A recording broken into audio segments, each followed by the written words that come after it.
बिस्मिल्लाहिर्रहमानिर्रहीम, अस्सलाम वालेकुम। आप देख रहे हैं प्रोग्राम कैपिटल व्यू। मैं हूं आपके साथ मुशल बुखारी। प्रोग्राम में हमारे साथ मौजूद हैं फ़ारूक पिताफी। अस्सलाम वालेकुम। वालेकुम अस्सलाम, क्या हाल है आपका? अल्लाह का शुक्र जी, अल्हम्दुलिल्लाह बिल्कुल ठीक। लेकिन जो मुल्की सियासत है उसमें बड़ी इस वक्त हलचल है और देखा जाए तो सियासत जो है वो सेनेट इलेक्शन के गिर्द ही इस वक्त घूम रही है।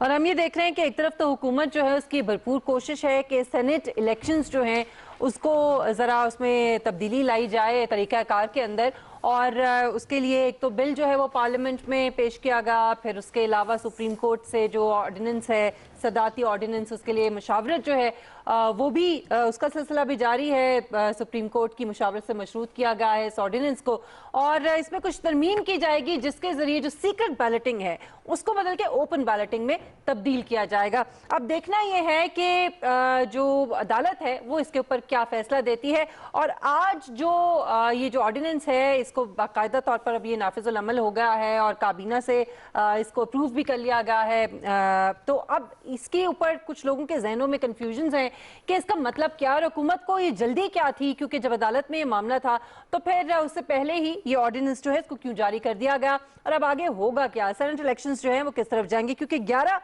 तारीख को जो है इसका जो शेड्यूल है वो भी जारी किया जाएगा। सो मेरे ख्याल में ताखीर करने से पहले फर्क साहब की तरफ जो है हम रुजू करते हैं। फर्क, एक तो सबसे इंपॉर्टेंट सवाल जो इस वक्त जो थोड़ी सी कंफ्यूजन है, एक तरफ बिल जो है वो भी पार्लियामेंट में आ चुका है, दूसरी तरफ सुप्रीम कोर्ट में मामला है, तीसरी तरफ आज जो है ये ऑर्डिनेंस जो है ये भी जारी हो गया है। जी, तो अब होगा क्या, क्या अदालत से जो मशरूत अदालत की तरफ से जो हुक्म है या जो एडवाइस है अदालत की, क्या वो शर्त अभी भी उसी तरह से है, मौजूद है, या ये ऑर्डिनेंस नाफिजुल अमल हो गया है? जरा ये कंफ्यूजन दूर। अच्छा, नहीं, बड़ी सिंपल सी बात है। सबसे पहले तो ये समझ लेंगे दो मामला हैं। एक साइड पे तो आर्टिकल 226 है जिसके अंदर सीक्रेट बैलेट की बात आती है, और वो उसको समझा जाता है कि बिग टेंट इशू है कि वो तमाम इलेक्शंस को with the exception of few वो उसको जो है ना डिफाइन करता है। अच्छा, हाँ, ये आइन का आर्टिकल है। इसके लिए अमेंडमेंट के लिए सुप्रीम कोर्ट के अंदर, सॉरी सुप्रीम कोर्ट कह रहा हूँ, पार्लियामेंट के अंदर बिल जो है वो प्रेजेंट कर दिया गया है। और आपने देखा कि उस बिल के दिन जब पेश हो रहा था क्या हुआ, फिजिकल हो गए लोग। अच्छा, लेकिन गवर्नमेंट जब सुप्रीम कोर्ट के पास गई थी तो उसका इस्तदलाल था कि जो ये इलेक्शन है सेनेट के, they don't fall under the purview of article 226, they fall under the purview, यानी कि वो इस जो इलेक्शन एक्ट 2017 है उसके नीचे आता है, और उसके अंदर जो 122 उसकी वो है क्लॉज है, उसको अमेंड कर दे तो इसको ओपन वो किया जा बदला जा सकता है। अब सुप्रीम कोर्ट से इसकी वजाहत चाहिए, और सुप्रीम कोर्ट के अंदर ये मामला जो है इस वक्त सुना जा रहा है। इशू ये आ गया, आपने कहा जल्दी क्या है, हम तो ये कह रहे हैं कि इतनी देर क्यों कर दी भाई, मेहरबान थोड़ा पहले कर लेते। और उसमें ये है कि जब अगले हफ्ते जो है वो खबर है गलबन 11 तारीख को सुनना है कि जो इलेक्शन कमीशन ऑफ पाकिस्तान है वो शेड्यूल दे देगा सेनेट के इलेक्शन का। जब एक दफा वो शेड्यूल दे दे तो फिर कानून के अंदर कॉन्टेक्स्ट चेंज नहीं हो सकता, जो एग्जिस्टिंग कॉन्टेक्स्ट होगा उसके अंडर ही होगा। इसका मतलब ये है या क्या है कि अगर तब तक कोर्ट के ऑर्डर्स नहीं आते हैं, इस पे कोई फैसला नहीं होता, तो फिर क्या होगा? पुराने सिस्टम से चलेगा, यानी ऑर्डिनेंस जो है वो लैप्स कर जाएगा। अच्छा, लेकिन अभी जो ऑर्डिनेंस का मामला है ना जी, वो ये है कि अगर वो कर दिया जाता, शेड्यूल आ जाता और उसके बाद सुप्रीम कोर्ट की तशरीह भी आ जाती, तो क्योंकि गवर्नमेंट जो है वो बायलॉज को चेंज नहीं कर सकती है, ऑर्डिनेंस के जरिए उसके बाद नहीं हो सकता था, तो वो अप्लाई ना हो पाता। तो गवर्नमेंट ने सिर्फ कॉन्टेक्स्ट के लिए एक वो कर दिया, क्लैरिफिकेशन कर दी कि ये ऑर्डिनेंस मौजूद है, एक कॉन्टेक्स्ट मौजूद है। अगर वो सुप्रीम कोर्ट का फैसला आ गया तो फिर जो अमेंडमेंट है इसके अंदर करके जो 2017 का कानून है उसके जरिए से ये इलेक्शन कराए जा सकेंगे। इसका मतलब ये हरगिज़ नहीं है कि जो पार्लियामेंट ऑफ पाकिस्तान है उसके अंदर जो वो है अमेंडमेंट है उसको आगे मूव नहीं कराया जा सकता, लेकिन उसके जो मुमकिनात हैं, इम्कानात हैं, वो काफ़ी कम है। अच्छा, अब एक और जो बहुत अहम सवाल है जो जहनों में उठता है वो ये है कि वही ऑपोजिशन की वही पार्टीज हैं जो पहले ये कहती थी कि तरमीम कर लें आइन में और ये इसको क्योंकि बात तो शफाफियत की है ना, सेनेट इलेक्शंस की। सब जानते हैं कि इससे पहले क्या होता रहा है, कौन कौन क्या क्या करता रहा है। तो अगर पीटीआई की गवर्नमेंट ये कह रही है तो मुझे ये समझ में नहीं आता कि इसमें हर्ज क्या है। और ये पीडीएम की जो जमात है, पीपल्स पार्टी और पीएमएलएन, उनको प्रॉब्लम क्या है? दो हर्ज। हाँ। एक है जरदारी साहब, और जरदारी साहब का मसला ये है कि वो आम तौर पे कहते हैं कि वो बहुत बड़े खिलाड़ी हैं, अपने फार्मूला पे कैसे काम हाँ नहीं कि बहुत बड़े खिलाड़ी हैं, और उनका मामला ये है कि वो बिलियर्ड बड़ी अच्छी खेलते हैं। अच्छा, मामला ये है कि जहाँ पे वो खेल रहे हैं वो बिलियर्ड का जो है टेबल नहीं है, बल्कि वो गोल्फ कोर्स है जिसकी दीवारें नहीं है, और तो उसके अंदर आपको जो है वाकई कंसिक्वेंसेस के साथ खेलना पड़ता है। ठीक है, जरदारी साहब ने 2018 में बहुत ज़्यादा पैसा लगाया, उसके बाद बलूचिस्तान की गवर्नमेंट गिराई, बलूचिस्तान की गवर्नमेंट गिरा के अपनी पसंद की गवर्नमेंट उन्होंने इंस्टॉल कराई, और उसके बाद सेनेट के इलेक्शन में भी दबा के पैसा चला। और आपको याद होगा एक साहब को उन्होंने चार्ज दिया था जो कि जाके लोगों के साथ मिल रहे होते थे, और सुना है कि बोरियों में नहीं, ब्रीफ केसेस में नहीं, बड़े जो वो होते हैं ना इसके कपड़े के बैग, उसमें नोट जाते थे, और वो जाके बोरियों टाइप के बैग्स में जो है ना, वो डफल बैग्स जिनको कहते हैं, और डफल बैग्स के अंदर करोड़ों रुपए लोगों को दिए गए। और उसके बाद हुआ, आपको याद होगा 20 मेंबरान को पीटीआई ने खैबर पख्तूनख्वा में सस्पेंड कर दिया था, बल्कि निकाल दिया था पार्टी से एज अ कंसिक्वेंस। लेकिन ये तो हो गई पीपल्स पार्टी की बात। पीपल्स पार्टी के पास नंबर दोनों साइडों पे नहीं है, सिवाय सिंध के और के सूबे में उनकी प्रेजेंस है। अच्छा, सेंटर के अंदर भी वो जो है फर्स्ट जो है ना अपोजिशन की सबसे लार्जेस्ट पार्टी भी नहीं है। तो उन्होंने एक चमत्कार करते हुए 2-3 काम करने थे, उसमें से एक काम तो उन्होंने ये करना था कि जितने लोग हो सकते अपने कैंडिडेट से अपनी पार्टी के अंदर शामिल कर लेते। बेसिकली वो जो खरीदो फरोख्त वाला सारा मामला है वो तो चौपट हो गया ना। बिल्कुल सही। अच्छा, एक तो ये है कि बहुत सारे लोग जो है ना वो अपनी पार्टी के नंबरों से ज्यादा इलेक्ट करा लें, फिर कोई ना कोई एक जो है ना प्रॉक्सी पार्टी बना के, उस प्रॉक्सी पार्टी या कोई छोटी मोटी पार्टी, उसके जरिए से भी लोग इलेक्ट करा दे, थर्ड पार्टी जो कि बाद में पीपल्स पार्टी को सपोर्ट करे। ये तो हो गया जरदारी प्लान। और मेरे ख्याल में अगर ये एक्सपोज आपने ओपन बैलेट कर दिया तो जरदारी प्लान खत्म हो गया, टाइम फिश हो गया। अब नून की बात, पीएमएलएन भी उसी तरह से अच्छा नहीं, नून का मसला ये है कि नून के साथ तो अपने साथ होने जा रहा है। अगर खरीदने की कोशिश होगी पीटीआई के कैंडिडेट उसको, एमपीएस और एमएनएस को, तो फिर आप मुझे ये बताएं कि कहीं पैसे नहीं चलेंगे पीएमएलएन को तोड़ने के लिए। पीएमएलएन का मसला ये है कि इस वक्त हमारी बहन मरियम नवाज साहिबा जो है वो उसकी हेड है, और वो शी इज कॉलिंग शॉट्स। वो कहती है कि बाकी जो कुछ भी हो जाए हुकूमत को खराब करना है, तो उसकी वजह से है कि वो दुश्मन का दुश्मन जो है वो दुश्मन का दोस्त होता है। हाँ, दुश्मन का दुश्मन मेरा दोस्त। और बुग़्ज़ माविया में जो है वो हुब्बे अली में नहीं कर रहे, बुग़्ज़ माविया में वो अपना काम करते जा रहे। लेकिन इस तमाम चीज़ के अंदर तमाशा तो बना दिया अपोजिशन पार्टीज ने, एक और चीज़ हो सकती है और वो बड़ी खतरनाक है। हुकूमत कह तो रही है कि जो है ना वो ट्रांसपेरेंसी होनी चाहिए। Let's face it, there is a possibility कि सुप्रीम कोर्ट कहे कि नहीं जी आपको अमेंडमेंट करनी पड़ेगी कॉन्स्टिट्यूशन में, जो ऑर्डिनेंस से नहीं हो सकती, फिर आपको पार्लियामेंट जाना पड़ेगा। पार्लियामेंट के अंदर आपने देख लिया कि कुश्तियाँ हो रही हैं, और माशाल्लाह वहाँ तो रेफरी भी होने चाहिए। तो ऐसे वक्त में क्या होगा, इलेक्शन हो गए, सीक्रेट बैलेट के साथ हो गए। अच्छा, सीक्रेट बैलेट में अगर हुकूमत के साथ हाथ होने का चांस तो रहता है ना। हुकूमत तो कह रही है कि 20 बंदे उन्होंने 2018 में निकाला था। वो तो अगर हम आदाद-ओ-शुमार को देखें तो पीटीआई जो है वो ज़ाहिर लीड करती हुई नजर आ रही है ना। हाँ, लेकिन सेनेट इलेक्शंस में अगर बाकी दोनों पार्टियों के साथ जो है, जिन्होंने ना कर दी है, जिन्होंने कॉपरेट नहीं करना, उनके साथ हाथ हो गया तो फिर क्या होगा? ये भी खातिर रखनी चाहिए। हुकूमत जो है हक बजाने भोगी कि बाबा हम तो कह रहे थे कि ओपन बैलेट करो, ताकि जो है पार्टी का हेड है उसको ये हक होना चाहिए कि वो डिमांड करे कि मेरे कैंडिडेट, मेरे जो मेंबर्स हैं उन्होंने किसको वोट डाला मुझे बताओ। और जो है ना आप लोगों ने ये किया और इसको डिफीट किया, और अब क्यों रोते हो? तुम्हारी बेईमानी थी जो तुम्हारे गले पड़ी है, तुम दोनों ने एक दूसरे को अंडरमाइन किया और इन दी एंड फायदा किसी और को हो गया। तो ये मामला भी याद रखने की जरूरत है।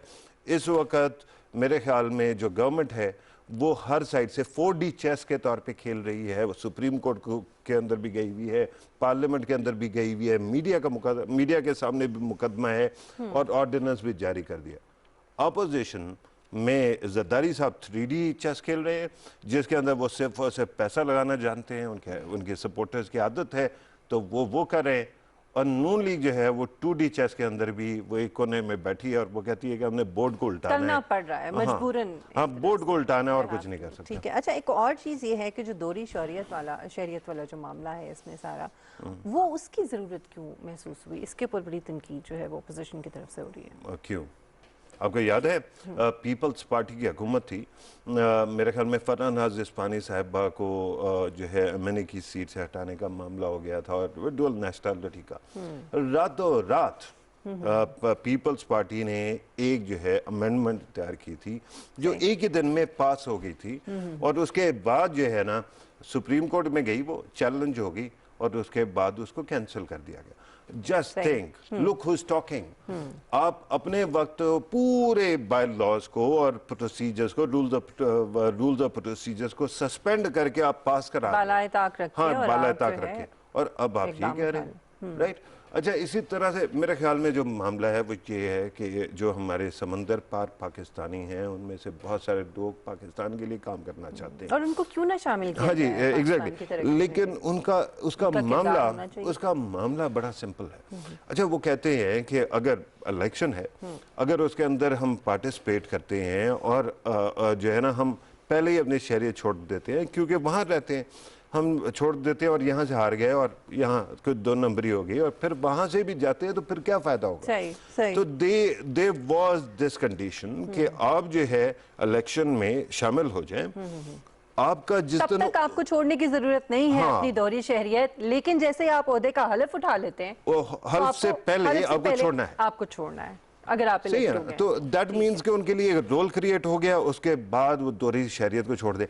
पीपल्स पार्टी ने दोहरी शहरियत के बावजूद ये पास किया था कि आपकी दोहरी शहरियत तो फिर भी you can be a law maker. ये याद रखें कि हमारे मुल्क के अंदर, क्योंकि हमें पार्लियामेंट्री डेमोक्रेसी कहा जाता है, ऐसे पीएम्स के लिए जो है स्टैंडर्ड्स में ये डुअल नेशनलिटी का इशू नहीं है, बाकी बहुत सारी जगहों पे नहीं है, लेकिन आपके पार्लियामेंट में है क्योंकि parliament is supreme because of the constitution. Constitution is supreme और उसको अमेंड करने का हक जो है वो सिर्फ और सिर्फ पार्लियामेंट के पास है।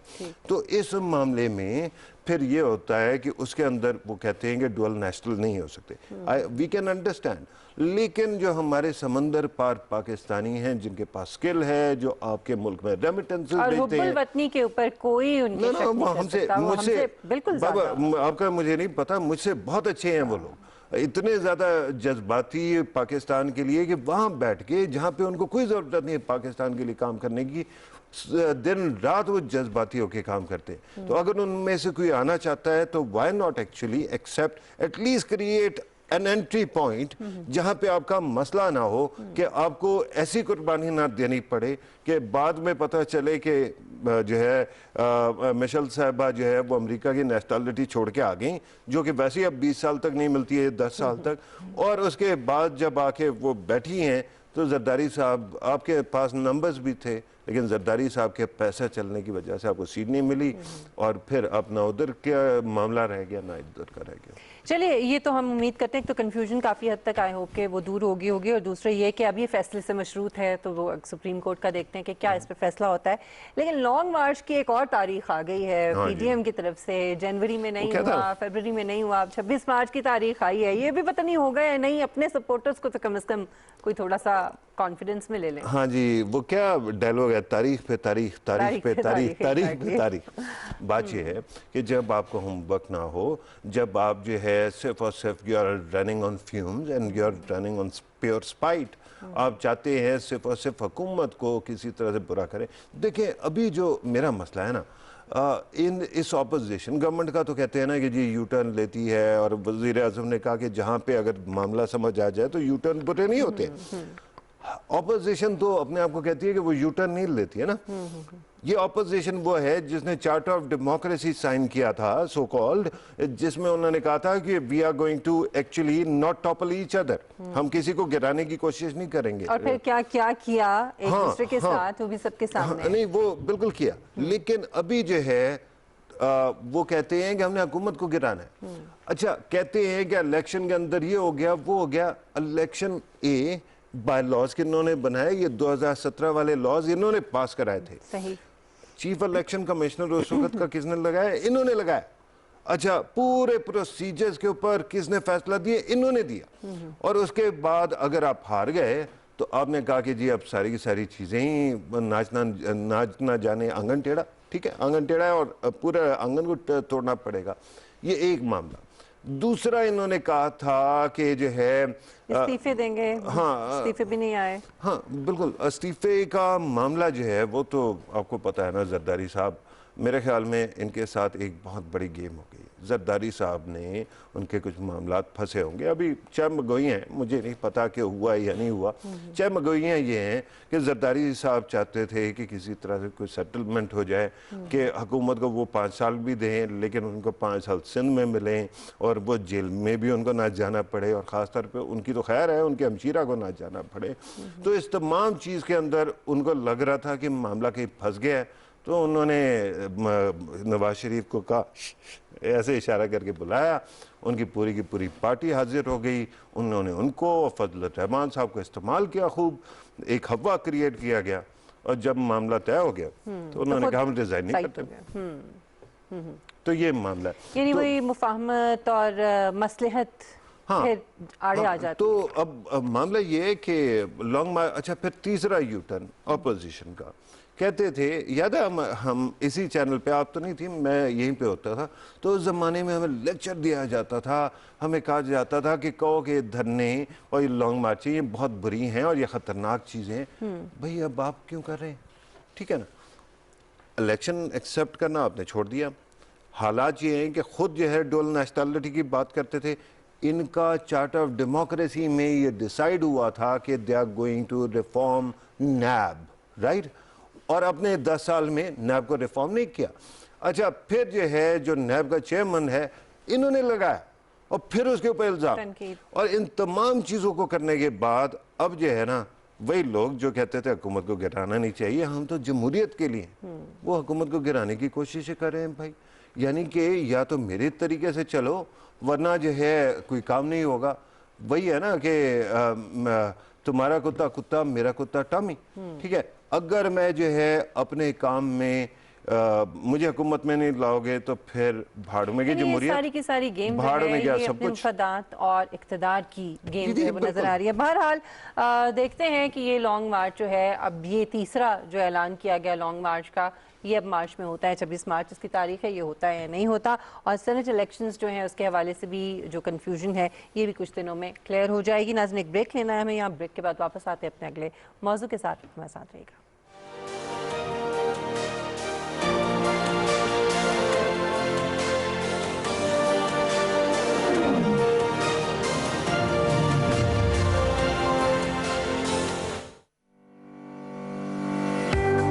Goals, which calls for urgent actions to combat climate change 10 years before the deadline.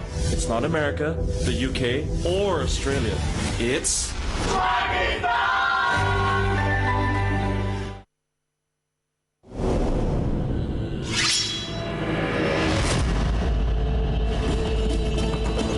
मैं तुमसे वादा करता हूं मेरी बहन, तुम अपने हाथों से उसे मारोगी, लेकिन उससे पहले वो अर्तुरुल को मारेगा।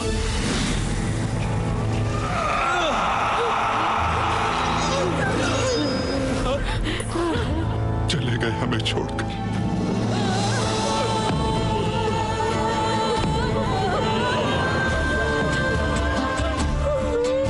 अर्तुरुल, क्या हुआ उसे? तो तबिश के साथ तिजारत कर रहा होगा। अर्तुरुल मर चुका है, उसी जहरीले खत से जो तुमने दिया था।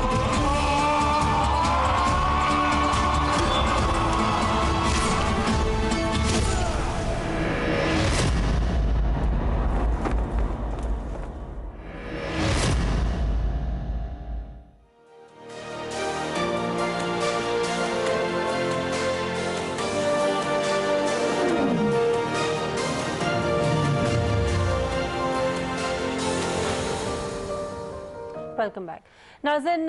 पाकिस्तानी मारूफ कोपैमा मोहम्मद अली सतपारा, जिनका ताल्लुक गिलगित बल्तिस्तान में स्कर्दू के इलाके सतपारा से, इसी वजह से इनके नाम के साथ भी ये सतपारा लगता है। और सतपारा का जो इलाका है ये मुहिम जो लोगों के हवाले से खासा फेमस है पूरी दुनिया में।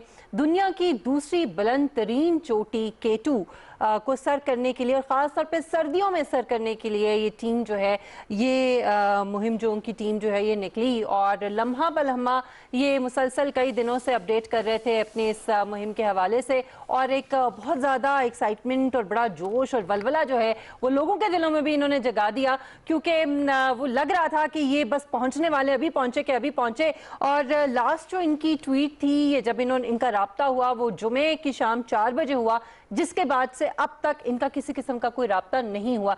एक तो ये कि ये इतनी बड़ी मुहिम है और इतना मुश्किल काम है, क्योंकि आपको मालूम होता है और ये इतना रिस्की है कि खुदा ना खास्ता इस मुहिम के दौरान, यानी जाहिर है जब आप पहाड़ सर करते हैं इतनी शदीद सर्दी में और फिर आप सर्दियों में K2 को सर करने जा रहे हैं, तो खुदा ना खास्ता इसमें नुकसान पहुंच सकता है, यानी मौत तक वाक़ई हो सकती है। और बहुत सारे ऐसे मुहिम जो हैं जो मौत का शिकार हुए हैं इस तरह की मुहिम के दौरान। और अब ये इस वक्त लापता हैं, इनसे रब्ता करने की कोशिश की जा रही है। इस वक्त रेस्क्यू ऑपरेशन भी जारी है। पाक फौज की जो हेलीकॉप्टर्स हैं वो 7000 मीटर की बुलंदी तक जाकर, और ये कहा जा रहा है कि वापस स्कर्दू पहुंच चुके हैं कैंप्स के अंदर, लेकिन इनका किसी किस्म का कोई जो निशान है वो अभी तक नहीं मिला। हम दुआ गो हैं इनके लिए, मुसलसल दुआएं जो हैं इनके लिए पूरी कौम की जारी हैं कि ये खैर खैरियत के साथ हो और खैर खैरियत से ये K2 को सर करें और वापस आएँ और पाकिस्तान का नाम रोशन करें। आपको मैं ये भी बताती चलूँ कि इससे पहले पाकिस्तानी ये पहले मुहिम जो है जो K2 ख़ास तौर पे सर्दियों में सर करने के लिए जो है ये इन्होंने इरादा किया। और इनके बारे में मैं आपको ये भी बताऊं कि मोहम्मद अली सतपारा को ये एजाज़ हासिल है कि वो उस टीम का भी हिस्सा थे जिन्होंने 2016 में सर्दियों की मुहिम जोई के दौरान पहली मरतबा नांगा पर्वत को सर किया था और उन्होंने 8000 मीटर की 8 चोटियाँ फतह की हैं। इसके अलावा 1 साल के दौरान 8000 मीटर की 4 चोटियाँ सर कर चुके हैं। इनके बेटे साजिद सतपारा जो हैं वो भी इनके साथ इस मुहिम में शामिल थे, लेकिन ऑक्सीजन रेगुलेटर ख़राब होने की वजह से उनको कैंप में वापस आना पड़ा और वो इस वक्त वहाँ पर हैं। ऑपरेशन इस वक्त जारी है और फ़र्रुख बहुत बड़ा एजाज़ है ये पाकिस्तानी को पैमा के लिए। और पहली मरतबा सर्दियों में, इससे पहले नेपाल ने K2 नेपाल की बिल्कुल अभी रिसेंटली सर किया और उसके बाद ही इनको हौसला मिला और ये इन्होंने अपना सफ़र जो है वो जारी रखा। लास्ट ट्वीट भी मैं इनकी देख रही थी जिसमें उन्होंने कहा कि हवाएं जो हैं वो बहुत तेज़ी से आ रही हैं K2 की जानिब से और हमारे लिए ज़रा मुश्किल हो रही है, लेकिन हमारा सफ़र जो है वो जारी है। तो हम उम्मीद करते हैं कि अल्लाह ताला खैर खैरियत से रखें इनको। मेरे ख्याल में जो है इतना बड़ा हीरो हो, ख़ास तौर पे बड़ा सिंपल भी आदमी है, लेकिन जो है बहुत बड़ा हीरो भी है। इतना कुछ किया है इस बंदे ने पाकिस्तान के लिए, तो इस वक्त मुझे यकीन है कि पूरा पाकिस्तान दुआएं कर रहा होगा। और जब इतनी ज़्यादा कौम जो है दुआ करती है तो फिर तो ये तो इनका आना जो है वो GPS वो ख़राब हो गया, तो इस वक्त जैसे उनसे रब्ता भी नहीं है। लेकिन मौसम भी क्योंकि वो है, जो हेलीकॉप्टर्स हैं they had to pull back because weather was getting intense, right. 3 कोपैमा है इनके साथ, हाँ जी, 2 हाँ जी, और एक आइसलैंड से हैं जो इनके साथ मौजूद। बिल्कुल सही। इनके बावजूद जो है वो ये है कि मौजे भी हो जाते हैं। यहाँ तो बड़ा सिंपल है कि वो सिर्फ कम्युनिकेशन शायद ख़राब हो गई है। हेलीकॉप्टर्स का मामला ये है कि वहाँ पे it is not easy to navigate. एक तो मौसम बहुत इंटेंस होता है, फिर आपने हवाओं के तेज़ होने की बात की, और फिर जो है सर्दियाँ हैं, नेविगेशन का भी बहुत बड़ा मसला होता है। लेकिन इस वक्त जो है हमें दुआ करनी चाहिए कि अल्लाह ताला उनको कामयाब करे। उनकी ज़िंदगी जो है वो पूरी की पूरी, हाँ उनके, और एक तो ज़रूरी है, और फिर माशाल्लाह इज़ अ फाइटर। 11 बहनों भाइयों में से मेरे ख्याल में 8 फौत हो गए थे जब बर्थ पे जब हुए थे, और ये उनमें से है जो सरवाइव कर गए थे।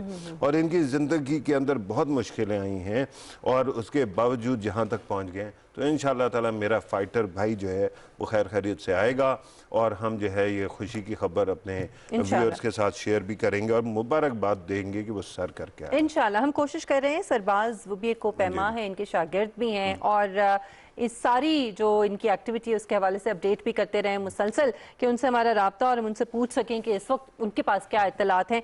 लेकिन फ़ारूक, ये क्या पैशन होता है, ये क्या जज्बा होता है कि आप इतनी मुश्किल मुहिम, क्योंकि ये कोई आसान काम नहीं है, वैसे तो हर काम मुश्किल है और हर काम जज्बे के साथ ही हो सकता है, लेकिन सरबाज इस वक्त हमारे साथ है, मेरे ख्याल में सरबाज खान साहब हमारे साथ मौजूद हैं। बहुत शुक्रिया सरबाज साहब आपके वक्त के लिए।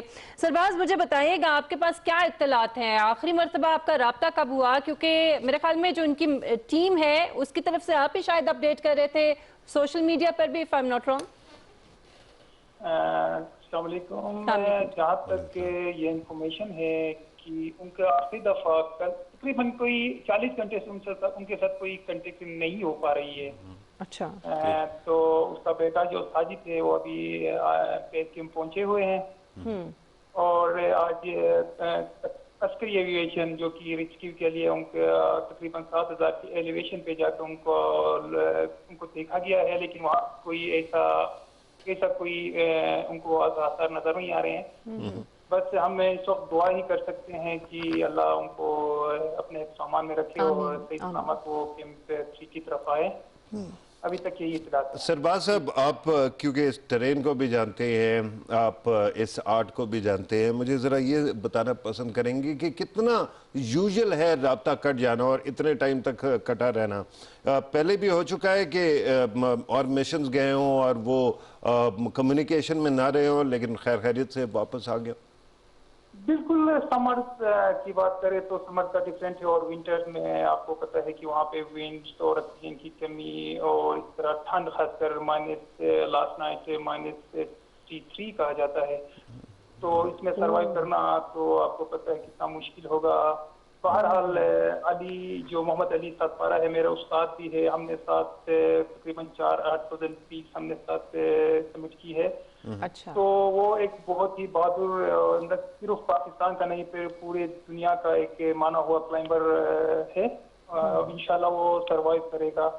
और उसके साथ जॉन स्नोरी और वो भी बड़े मशहूर क्लाइंबर्स हैं जी। तो मेरे ख्याल में, क्योंकि अभी बहुत ज्यादा टाइम गुजरा है, तकरीबन 40 घंटे हो गए हैं, तो जब तक कल तक हमें इंतजार करना होगा कि क्या ये इसका आउट कम निकलता है। अच्छा, ये बताएं सरबाज के तरीकाकार क्या होता है राब्ते का? सिग्नल्स जीपीएस के, या ये किस तरीके से राब्ता कैसे करते हैं? कहाँ तक राब्ता हो सकता है, कितनी ऊंचाई तक, और उसके बाद मुमकिन नहीं है? वो तो टॉप तक भी हो सकता है, लेकिन ज्यादा ठंड की वजह से उनके जो रेडियो सेट जो कम्युनिकेट करता है बेस कैंप तक, और पुराया सेट जो सैटेलाइट फोन होता है, उसके अलावा और जीपीएस भी था, तकरीबन सारे उनका जो आलात है उनके बैटरीज डेड हुए हैं, तो इस वजह से वो सही कम्युनिकेट पिछले तकरीबन 40 घंटों से नहीं हो पा रही है। ठीक है, आपने फरमाया कि 7000 मीटर्स की जो है बुलंदी तक वो हेलीकॉप्टर्स गए और उन्होंने जाके चेक किया है। K2 की जो हाइट है वो 8611 मीटर्स है, तो इसका मतलब है कि still there is a space जो कि अभी कवर नहीं हुई है और वहाँ पे जाके चेक नहीं किया गया। आप अगर प्रोग्रेशन को देखें तो आप ये सोच सकते हैं कि कहाँ तक वो होंगे, किस लेवल पे होना चाहिए अगर वो खैर खैरियत से हैं और आ रहे हैं और कम्युनिकेट नहीं कर पाए तो? अल्लाह करे कि वो इस वक्त वो सही कंडीशन में हो और रात को वो कैंप आ जाए हैं, लेकिन अभी कुछ नहीं कह सकते, क्योंकि 7000 तक ऑलरेडी हेली ने रेस्क्यू और वहाँ तक जाके उन्होंने देखा है, वो 8000 मीटर तक, क्योंकि जी 7000 मीटर तक गए हैं। अच्छा, नहीं, जुमे के शाम तक जो इत्तलात थी तो 8000 मीटर तक नहीं थी, अगर मैं गलत हूँ तो प्लीज सही कर दीजिए। नहीं, वो तो क्लाइंट जो थे, जो क्लाइंबर थे, वो तो 8300 तक तो मोहम्मद अली सातपारा का बेटा साजिद भी वहाँ तक गए हुए थे, तो उसका रेगुलेटर जो ऑक्सीजन सप्लाई करता है वो खराब होने की वजह से मोहम्मद अली भाई ने उसको नीचे भेजा है और उन्होंने अपना मिशन जारी रखा है। उसके बाद से लेके अभी तक कोई उनके साथ कम्युनिकेशन नहीं हो पा रही है। सही है, बिल्कुल सही है। तो आप इस वक्त अगर प्रोजेक्ट करने की बात आए और अगर आप टॉप से उतर रहे होते, 40 घंटे पहले आप टॉप पे पहुंचे होते और अब आप नीचे उतर के आ रहे होते, तो अभी तक आपको पहुंच जाना चाहिए था नीचे। बिल्कुल, अभी तक अगर आप देखा जाए तो बिल्कुल अभी तक तो बेस कैंप भी पहुंचना चाहिए, लेकिन उनको हवा का भी और मौसम का भी उनको कोई हम कुछ नहीं कह सकते इसमें ना।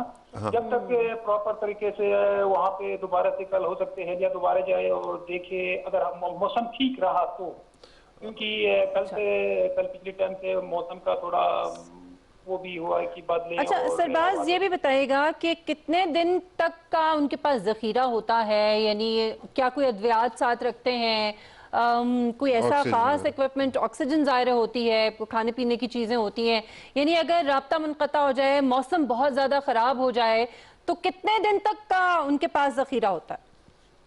ये बात है कि आप जब आखिरी कैंप 4 लगाते हो, वहाँ से आगे आप कुछ टाइम लिमिट रखते हो कि आप इतने टाइम में हम समिट पर पहुंचेंगे और वहाँ से हम वापस कैंप 4 या कैंप 3 आ जाएंगे। उस हिसाब से वो ऑक्सीजन कैरी करते हैं और उसी हिसाब से आप पानी लेते हो, जितने भी बार, जितने पावर बार जो आपको उस क्लाइंबिंग के उस टाइम में आपको पावर देते हैं, वो लेके जाते हैं। जी सही है, बिल्कुल सही हो गया। सही। अच्छा, और ये भी बताइएगा कि अगर इस तरह का मौसम बहुत ज़्यादा ख़राब हो और इतना ज़्यादा ज़ाहिर है टेम्परेचर कम होता है वहाँ पे, तो ऐसी क्या जगह होती है कि जहाँ पर आप पनाह ले सकते हैं और कितनी देर तक वहाँ पे सरवाइव किया जा सकता है? वो उसके ऊपर डिपेंड है कि आप स्नो गैप बनाते हो, स्नो गैप में आप रह सकते हो, आपको 2 दिन भी लग सकते हैं, 3 दिन भी आप वहाँ पे सरवाइव कर सकते हो। अच्छा, तो सही है, बिल्कुल सही है। ये चांस भी है सरबाज साहब के सतपारा साहब जो है वो समिट पे ही या उसके इर्द गिर्द ही हो, मतलब जिस हाइट तक हेलीकॉप्टर्स गए हैं उससे ऊपर हों और वहाँ पे अभी सरवाइव कर रहे हैं?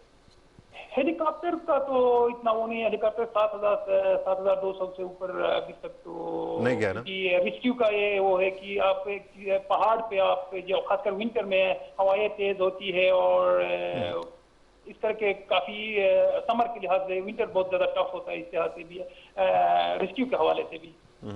सही। चलिए सरबाज, हम सब दुआ गो हैं, पूरी कौम दुआ गो है कि अल्लाह ताला उनको खैर खैरियत से रखे और ये इतनी बड़ी अचीवमेंट जो है वो हासिल करें और उनकी ज़िंदगी जो है वो उसके लिए हम सब दुआ गो हैं, खैर खैरियत से जो है वो वापस आए। बहुत शुक्रिया सरबाज। जैसे ही आपको कोई मजीद इसके हवाले से इत्तलात मिले आप अपडेट तो कर ही रहे हैं और हम भी इंतजार करें कि मजीद अपडेट्स जो हैं उनके बारे में हमें मिल सके। आपसे अच्छी खबर सुनने के लिए हम बेताब रहेंगे। जी बिल्कुल। और जहाँ तक मैं एक और बात भी कर दूं जी, और दैट इज़ वेरी इंपॉर्टेंट। ये कल से हम मीडिया का देख रहे हैं ख़ास तौर पे कि मीडिया के अंदर बड़ी स्पेकुलेशन चल रही है। उसकी वजह क्या है कि सोशल मीडिया पे फेक अकाउंट्स भी मौजूद हैं और इन्हीं के नाम से, और हमारे बहुत सारे सहाफ़ियों ने ड्यू डिलिजेंस नहीं की। खुद सतपारा साहब और उनकी टीम पहले कह चुकी है कि ये फेक अकाउंट्स हैं और उधर से उठा के हम लोगों ने रिपोर्ट करना शुरू कर दिया। मेरे ख्याल में मीडिया को इस वक्त स्पेकुलेशन और ये जो कन्फ्यूजन है उसको ऐड नहीं करना चाहिए, और अनफॉर्चुनेटली क्योंकि हमारा प्राइवेट मीडिया जो है वो सेंसेशनलिस्ट है, सनसनी फैलाने वाली खबरों पे चलता है, तो इस वजह से डर ये है कि दोनों साइडों पे, अच्छी खबर की और बुरी खबर के साइड पे, एक्सट्रीम के साइड पे ना चला जाए। और क्योंकि ये भी सोचना उनकी फैमिली जो है, जाहिर है आप जब इस तरह की कोई गलत खबर देते हैं तो कितना बुरा उनके ऊपर असर पड़ता है और कितनी तकलीफ दे ये सूरत हाल है। अल्लाह ताला खैर खैरियत करे और वो खैरियत से वापस आए और जल्द अज जल्द हमें उनके बारे में मज़ीद खबर मिले, अच्छी खबर मिले। और जहाँ हम अच्छी खबर की बात करें तो एक अच्छी खबर जो है, मिक्स मार्शल आर्ट्स के मुकाबले में पाकिस्तानी खिलाड़ी ने शिकस्त दी है जी भारतीय खिलाड़ी और वो भी शिकस्त दी है 5 फरवरी के दिन, यानी यौम कश्मीर के दिन। और फिर इस फतह को उन्होंने नाम किया है कश्मीर के और अपने कश्मीरी बहन भाई। ठीक है, उन्होंने कश्मीर का सारा गुस्सा निकाल दिया, सारा गुस्सा निकाल दिया। जाहिर है कोई भी पाकिस्तानी हो तो वो यही करेगा। अच्छा, एक बात तो ये है कि मिक्स मार्शल आर्ट से है वो स्पोर्ट बड़ा मजेदार है, जिसको आप कहते हैं ना केज फाइट, जिसके अंदर nothing is no hold barred होता है। आप जो है तमाम किस्म का बॉडीली कांटेक्ट करके अगले को हरा सकते हैं, वो किया। तो ये बहुत ज़्यादा एंड्योरेंस का वो है इम्तिहान होता है। और एक बात है कि हम बचपन से सुनते आ रहे थे 2-3 चीज़ों का। एक हम सुन रहे थे कि जो इसमें आपके पास रिपोर्ट भी है, अहमद मुज्तबा है जो जीते हैं और उनकी जो मोमेंट्स है ना उस जीत के, उस फतह के, दिखा लें मेरे ख्याल में वो मोमेंट्स जरा शेयर करें हमारे साथ बासत, ताकि हम भी जरा उस खुशी को महसूस कर सकें और हमारे देखने वाले भी। Touch glove back to your corner. Hard and early on Rahul Raju here. Yeah, mate. Left hook. A little too stiff body shot there. Overhand right. Gets caught. Hand to a low. Got caught. And Mujtaba did what he said he'd do. Finish.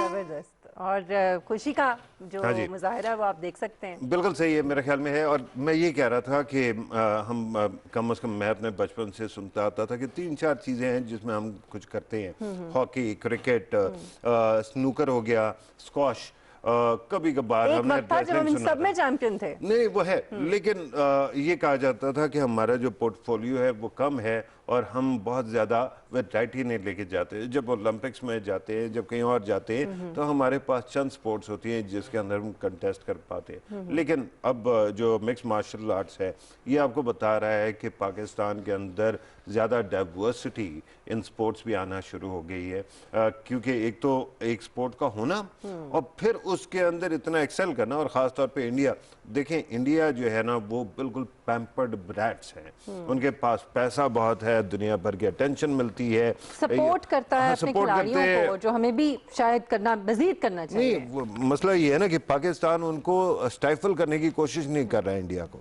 India की कोशिश रही है कि पाकिस्तान में sports, culture, entertainment सब खत्म हो जाए और यहाँ पे आ जाए एक्सट्रीमिस्ट। उन एक्सट्रीमिस्ट के अंडर बैठ के हम सिर्फ और सिर्फ जो है ना इंडिया के लिए कैरिकेचर बने और उस कैरिकेचर को वो कैरी करते रहे। तो इंडिया इंटरनेशनल अपने इन्फ्लुएंस में ये बार बार करने की कोशिश करता है और उसके बावजूद अगर आपका मुल्क और आपके स्पोर्ट्समैन उनके साथ उनकी पिटाई, लिटरली पिटाई करके करें, हाँ? क्या बात है, जबरदस्त। और आपको पता है कि वसीम अकरम और शोएब अख्तर साहब ने मुकाबले से पहले नेक ख्वाहिशात का इजहार किया और शोएब अख्तर ने तो यहाँ तक कहा कि अगर ये जीत गए और इन्होंने इंडिया को शिकस्त दी तो एयरपोर्ट पे मैं खुद जाऊंगा इनका इस्तकबाल करने के लिए। So they need to be supported. उनकी सपोर्ट गवर्नमेंट की सतह पर, अवाम की सतह पर भरपूर तरीके से होनी चाहिए। इनको जितना इनकरेज और अप्रिशिएट करें उतना कम है। एक तो इतनी पॉजिटिव एक्टिविटीज़ हैं स्पोर्ट्स, हमारे बच्चों, हमारे नौजवानों को इसमें ज़्यादा से ज़्यादा जो है आप अगर उनको इनकरेज नहीं करेंगे तो वो कैसे है। और फिर हमारे मैदान, फिर खान साहब वज़ीर आज़म है जो खुद एक स्पोर्ट्समैन है, तो मेरे ख्याल में हुकूमत को इसके ऊपर मज़ीद काम करना चाहिए। हुकूमत को करना चाहिए और हुकूमत मेरे ख्याल में आहिस्ता आहिस्ता डिसिप्लिन लाने की कोशिश कर रही है स्पोर्ट्स में, क्योंकि अब स्पोर्ट्स में बहुत पैसा आ गया। मामला ये है कि हमारे यहाँ स्पोर्ट्स में सबसे ज़्यादा पैसा सिर्फ एक स्पोर्ट में लग जाता है, वो है क्रिकेट। और बाकियों में शायद जैसे हॉकी वालों की हॉकी खेलों के, और आपको याद होगा हॉकी वाले तो वो एक साहब ने कहा था कि वो चने खा खा के वो जो है ना सारी उनको खेलना पड़ता है। तो इस तरह की चीज़ों में आपको काम करना पड़ेगा। लेकिन मामला ये भी है ना कि इकोनॉमिक हालात इंडिया के जो रिसोर्सेज है और हमारे जो है उसके ऊपर भी थोड़ा देखना पड़ेगा। इसके अंदर इंटरेस्ट पैदा करेंगे। हमारे अब स्पोर्ट्स चैनल्स हैं, पीटीवी का अपना स्पोर्ट्स चैनल है, तो इन चीज़ों को हाई प्रोफाइल आप उठा के रखेंगे तो उसमें बिजनेस भी क्रिएट होगा, इंटरेस्ट भी क्रिएट होगी। और ख़ास तौर पे जो यंग लोग हैं ना, जो हर जिनको इतना उत्साह आता है, पास होगा जज्बाती लोग जो है कि वो किसी ना किसी की नेगेटिविटी की तरफ माइल हो जाते हैं। उनके लिए बड़ा जरूरी है कि उनको इस तरफ लेके आ जाए, ताकि वो सारी एनर्जीज जो है वो इस तरफ जो किसी की फेंटी लगाने की कोशिश कर रहे होते हैं, भैया स्पोर्ट में केज में जाके फिर फेंटी लगाओ ना। लगाओ बिल्कुल एक पॉजिटिव तरीके से आपने अपनी वो जितनी भी फ्रस्ट्रेशन है या जो एनर्जी है वो आपने लगानी है, तो फिर आप इस तरफ लगाएं। और इसके लिए बड़ा जरूरी है कि इन लोगों को मजीद एनकरेज भी करें, हुकूमती सतह पर मजीद प्रमोट भी करें और सपोर्ट भी करें। एक ब्रेक लेते हैं मुख्तसर सा और ब्रेक के बाद आते हैं अपने अगले मौजू के साथ। हमारे साथ रहिए।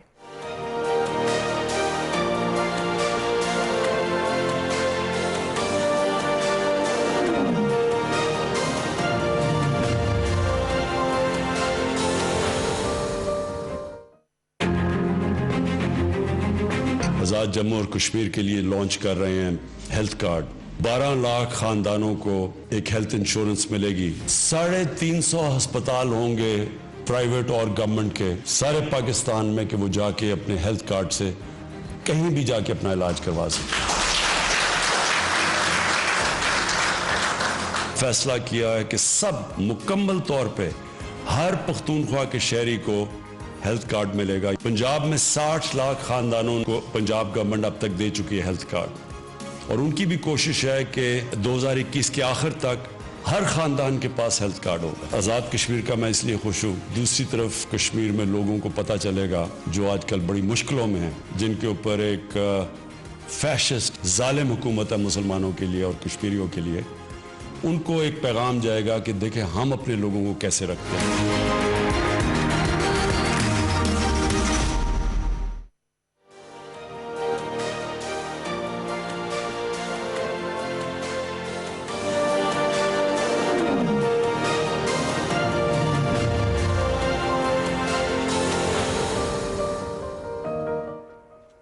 वेलकम बैक नाज़रीन, गुज़श्ता रोज़ पूरी दुनिया में कश्मीरी बहन भाइयों के साथ यौम यकजहती का इजहार किया गया। 5 फरवरी का दिन जो है वो कश्मीरियों के साथ यौम यकजहती का दिन होता है।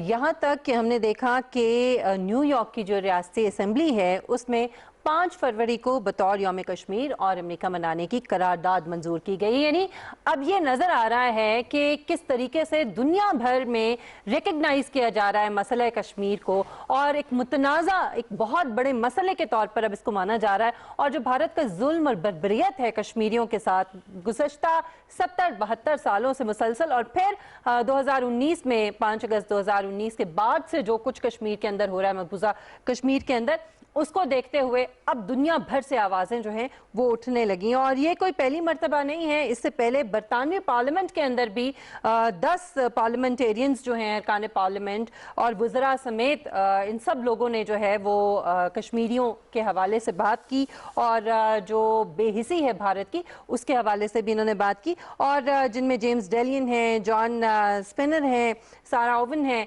और बहुत सारे और नाम भी इनमें शामिल हैं।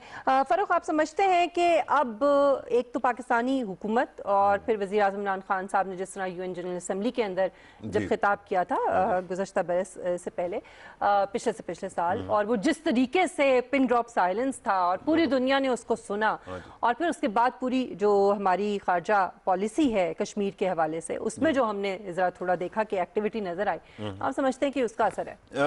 मेरा ये ख्याल है कि वज़ीर आज़म ने UNGA में किया और पिछले साल भी किया, इस साल भी किया। इस साल फिजिकली नहीं था, वर्चुअल था, लेकिन उन्होंने कश्मीर के बारे में बड़ा, हाँ जी, मेरे ख्याल में रियासत पाकिस्तान ने कश्मीर के मामले को दोबारा बहुत हाईलाइट किया है। ये मुझे याद है कि पिछली हुकूमत के ज़माने में एक इशू था, और वो ये था कि इंडिया सिर्फ पैलेट गन्स यूज़ कर रहा था, और पैलेट्स के वजह से बच्चे अंधे हो रहे थे, लोग अंधे हो रहे थे। और उस वक्त इन्होंने एक काम किया जिसको कहते हैं ना डबल स्टैम्प काम करना। उन्होंने कहा कि जी पार्लियामेंटेरियंस जो है वो एम्बेसडर बन के जाएंगे और दूसरे पार्लियामेंट्स में बात करेंगे। उसके अंदर कुछ भी नहीं हिला, कुछ भी इम्पैक्ट नहीं हुआ। उल्टा ये हो गया कि जब मोदी आया तो मोदी ने ये फरमाइश कर दी थी कि आप UNGA में कश्मीर का जिक्र ना करें, और उस वक्त कंसीडर किया गया था। आज के दिन जो बड़ी बातें कर रहे हैं, लेकिन खैर कश्मीर को पॉलिटिसाइज नहीं करना चाहिए। बात यह है कि एक तो इंडिया ने बड़ा जुल्म किया, और वो ख़ासतौर पे 2019 से कश्मीर के ऊपर जो ज़्यादतियों के पहाड़ वो कर रहे हैं। अब मिसाल के तौर पे कल जाके ये 5 फरवरी को इंडिया ने 4G जो इंटरनेट है उसका बैन लिफ्ट किया 18 महीने के बाद। 551 दिन हो चुके हैं कश्मीर की सीज को, जब उसका प्रोफाइल राब्ता नहीं था, राब्ता नहीं था, और वो किया सबसे बड़ी जेल अगर आप इसको कहें तो it is called the world largest open air jail. और उसके अंदर फिर उन्होंने डोमिसाइल लॉ भी ले आए, जिसके ज़रिए से वो डेमोग्राफिक चेंजेस भी लाना चाहते हैं, हिंदू एक्सट्रीमिस्टों को वहाँ पे सेटल करना चाहते हैं, और कश्मीरी पंडित्स की भी कॉलोनीज बना रहे हैं। तो इस तमाम मामले के अंदर इंडिया आहिस्ता आहिस्ता नहीं बड़ी तेज़ी से एक्सपोज हुआ है, लेकिन हुकूमत पाकिस्तान ने भी इसका बड़ा टाइम ये वो किया। एक सवाल है आपके पास, और वो ये है कि 18 महीने से कश्मीर के ऊपर ये UN का ये जो 4G का बैन चल रहा था, क्या हुआ कि कल जो है वो उठ गया। इसका मतलब ये है कि गवर्नमेंट ऑफ पाकिस्तान बार बार जो झंझोड़ती है उसका इम्पैक्ट हो रहा है ना। एग्जैक्टली, आपने यूरोपियन यूनियन में भी ये मामला उठा था, CAA का भी उठा था, अब ये फार्मर्स वाला मामला भी आ गया। तो इंडियन गवर्नमेंट अपने आप को एक बहुत ही छोटी बंद गली में पाती है। और फिर आपने देखा होगा कि अभी एंटोनियो गुटेरेस जो हैं UN के जो सेक्रेटरी जनरल है, उन्होंने भी दोबारा अनप्रॉम्प्टेड अर्ज किया है कि कश्मीर जो है उसके ऊपर इंडिया और पाकिस्तान को डायलॉग करना चाहिए फ़ौरन। ये बहुत एक अच्छी खबर है। फिर ये है कि पाकिस्तान ने इंडिया को एक्सपोज करने में ना, इंडिया के पास बड़े पैसे हैं, मार्केट है, इन्फ्लुएंस है, उनकी एम्बेड्स बैठे हैं एक्सपैट्रिएट्स, उसके बावजूद पाकिस्तान ने कोई स्टोन अनटर्न नहीं छोड़ा इंडिया को एक्सपोज करने में। हमारा जो डॉसियर है वो पाकिस्तान के अंदर और अपने रीजन के अंदर जो दहशतगर्दी है इंडिया की स्पॉन्सर्ड, वो भी हमने तो जो किया सो किया। मोदी हुकूमत ने खुद भी कोई कसर नहीं छोड़ी अपने आप को एक्सपोज करने में और दुनिया को अपना असल चेहरा दिखाने में। और हम उम्मीद करते हैं कि जिस तरह से अब दुनिया ने ये बावर करना शुरू कर दिया है या ये एक्सेप्ट करना शुरू कर दिया है कि कश्मीर कितना बड़ा मसला है और भारत वहाँ पे क्या कर रहा है, इंशाल्लाह बहुत जल्द हम ये भी देखेंगे कि कश्मीर आज़ाद होगा और ये दिन बहुत जल्दी हमें देखने को मिलेगा। प्रोग्राम का वक्त यहाँ पे खत्म होता है। मिशेल बुखारी और फरक फताफी को इजाज़त दीजिए। इंशाल्लाह आपसे मुलाकात होगी अगले प्रोग्राम में। अपना बहुत ख्याल रखिएगा। अल्लाह हाफ़िज़।